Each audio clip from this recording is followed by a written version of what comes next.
Hello everyone. Today we are going to discuss WEC Emotional Intelligence Unit 2. The name of this unit is Personal Competence. So let's start with the introduction. Personal competence होता क्या है? रोज की life में हम बहुत लोगों से मिलते हैं. कुछ लोग होते हैं जो स्ट्रेस में भी शांत रहते हैं, कुछ लोग गुस्से में भी शांत डिसीजंस ले लेते हैं, कुछ लोग अपनी फीलिंग्स को पहले समझते हैं फिर रिएक्ट करते हैं. क्या ये लोग किसी मैजिक से ऐसे होते हैं? नहीं, ये लोग पर्सनल कॉम्पिटेंस के मास्टर होते हैं. पर्सनल कॉम्पिटेंस का मतलब होता है अपने आप को समझना और कंट्रोल करना. ये दो इम्पोर्टेंट चीज़ों से मिलकर बनता है. सेल्फ अवेयरनेस, अपने इमोशंस और बिहेवियर को पहचानना, और सेल्फ मैनेजमेंट, अपने इमोशंस और एक्शंस को कंट्रोल करना. ये दोनों क्वालिटीज किसी को भी एक बेटर इंसान बनाती है, चाहे पर्सनल लाइफ हो या प्रोफेशनल. इसका मतलब ये नहीं है कि आप परफेक्ट हो जाते हो. इसका मतलब ये है कि आप अवेयर हो जाते हो कि आप कैसे फील कर रहे हो और आप उस फीलिंग को कैसे हैंडल कर सकते हो. तो चलो अब हम समझते हैं क्या क्या टॉपिक है इस यूनिट में. पहला आता है सेल्फ अवेयरनेस, अपने आप को समझना. तो सेल्फ अवेयरनेस क्या होता है? सेल्फ अवेयरनेस का मतलब है अपने इमोशंस, थॉट्स और बिहेवियर को क्लियरली ऑब्जर्व कर पाना. ये ऐसा है जैसे आपके दिमाग में एक मिरर हो. आप सिर्फ काम नहीं कर रहे बल्कि अपने काम करने के तरीके को भी देख रहे हो. एग्जाम्पल, अगर आपको गुस्सा आ रहा है और आप खुद से कह पा रहे हो मुझे गुस्सा आ रहा है, क्यों आ रहा है, क्या किसी ने मुझे इंसल्ट किया, या मैं रात को सही से सोया नहीं था, तो आप सेल्फ अवेयर हो. सेल्फ अवेयर इंसान होता कैसे है? जल्दी अपने इमोशंस को नोटिस करता है, जानता है कि क्या चीज़ उसे इफेक्ट करती है. रिएक्ट करने से पहले वो हमेशा सोचता है, अपनी स्ट्रेंथ्स और वीकनेसेस से अवेयर होता है. अब हम समझेंगे टाइप्स ऑफ सेल्फ अवेयरनेस. पहला आता है इंटरनल सेल्फ अवेयरनेस. ये आपके खुद के इमोशंस, वैल्यूज, थॉट्स और गोल्स को समझने से रिलेटेड होता है. एग्जाम्पल, आप जानते हो कि जब कोई आपको इग्नोर करता है तो आपको बुरा लगता है. फिर आता है एक्सटर्नल सेल्फ अवेयरनेस. ये आपको समझने में मदद करता है कि दूसरे लोग आपको कैसे देखते हैं. एग्जाम्पल, आपको लगता है कि आप फनी हो, पर आप ये भी जानते हो कि कभी कभी लोग आपके जोक्स को रूड भी मानते हैं. तो सेल्फ अवेयरनेस क्यों ज़रूरी है? फॉर एग्जाम्पल, रिया को एग्ज़ाम फियर है. रिया एग्ज़ाम के टाइम बहुत नर्वस हो जाती है. जब उसने सेल्फ अवेयरनेस डेवलप की तो उसे समझ आया कि वो फेलियर से डर रही है. उसने टीचर से बात की, आज वो ज़्यादा कॉन्फिडेंट फील करती है. कैसे डेवलप कर सकते हैं अवेयरनेस? पहला, खुद के साथ टाइम बिताना. रोज रात को 10-15 मिनट शांत बैठो और सोचो, मैंने आज क्या फील किया, क्यों किया, मेरा रिएक्शन सही था या नहीं था, मैंने कैसा बिहेव किया. दूसरा, डायरी में लिखना. अपने इमोशंस को लिखो. एग्जाम्पल, आज मैंने दोस्त पे चिल्लाया, शायद बॉस ने डांटा इसलिए मैं पहले से इरिटेट था, कल सॉरी बोल दूंगा. आप फीडबैक लो. अपने क्लोज लोगों से पूछो कि वो आपको कैसे देखते हैं. कभी कभी दूसरे वो देख लेते हैं जो हम नहीं देख पाते हैं.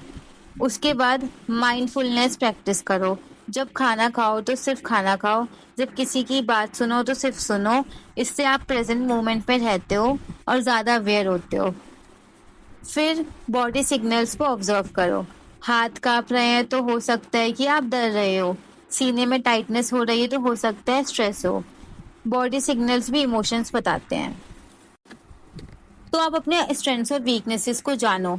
स्ट्रेंथ्स मतलब क्या आप प्रेशर में काम रहते हो, क्या आप अच्छे लिसनर हो, क्या आप दूसरों की हेल्प करना पसंद करते हो. स्ट्रेंथ जानकर आप कॉन्फिडेंट फील करते हो और उन्हें अपने गोल्स अचीव करने में यूज़ कर सकते हो.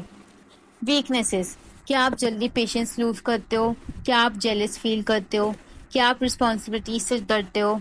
वीकनेसेस को एक्सेप्ट करना आपको वीक नहीं बनाता, ये आपको ऑनेस्ट बनाता है. जब तक आप अपनी कमजोरी नहीं जानते तब तक इम्प्रूव नहीं कर सकते. दूसरा आता है सेल्फ मैनेजमेंट, अपने इमोशंस को संभालना. सेल्फ मैनेजमेंट क्या होता है?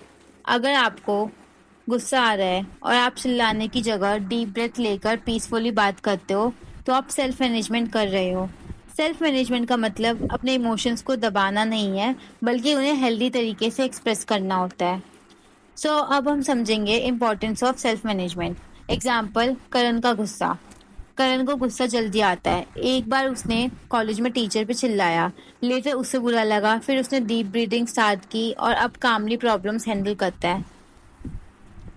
प्रिया का फियर। प्रिया को पब्लिक स्पीकिंग से डर लगता है। उसने मिरर के सामने रोज प्रैक्टिस की और धीरे धीरे कॉन्फिडेंट बन गई। अंजलि का इंटरव्यू एंजाइटी। अंजलि को इंटरव्यू एंजाइटी होता है। अंजलि इंटरव्यू से पहले एंशियस फील करती थी, हाथ कांपते थे। उसने ब्रीदिंग एक्सरसाइज स्टार्ट की और एंजाइटी कम हो गई। तो सेल्फ मैनेजमेंट में क्या क्या आता है? इमोशंस मैनेज करना। अगर आप गुस्से में हो, दुखी हो, खुश हो, सबको समझकर कामली एक्सप्रेस करो। दूसरा, स्ट्रेस और एंजाइटी कंट्रोल करना, डीप ब्रीथिंग करना, ब्रेक लेना, नेगेटिव सेल्फ टॉक अवॉइड करना। फेलियर में भी पॉजिटिव रहना, गिरने के बाद उठना आपको सेल्फ मैनेजमेंट सिखाता है।